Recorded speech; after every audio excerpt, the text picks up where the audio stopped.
પ્રસિદ્ધ યાત્રાધામ ચોટીલા ચામુંડા માતાજી ડુંગર પર તારીખ 22થી શરૂ થતા નવલા નોરતા દરમિયાન આરતી તથા દર્શનના સમયમાં ફેરફાર કરવામાં આવ્યો છે। ચામુંડા માતાજી ડુંગર ટ્રસ્ટ દ્વારા લેવામાં આવેલા નિર્ણય મુજબ પ્રથમ નોરતા અને આઠમના દિવસે વહેલી સવારે 3:30 કલાકે મંદિર યાત્રિકો માટે ખુલ્લું રહેશે।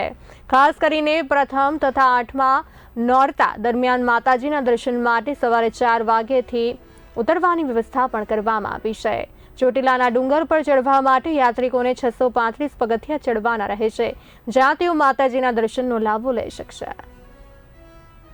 શ્રી ચોટીલા ચામુંડા માતાજી ડુંગર આ વર્ષે માતાજીના નોરતા 10 આવે છે, એટલે તારીખ 22/9/25 થી પહેલું નોરતું સોમવારે શરૂ થાય છે અને મંગળવારે 30/9/25ના રોજ આઠમ માતાજીના યજ્ઞનો દિવસ છે અને આઠમને દિવસે સવારે શુભ મુહૂર્તની અંદર માતાજીનો યજ્ઞ શરૂ થશે અને બપોરે 2:30 વાગે પૂર્ણાવતી થશે।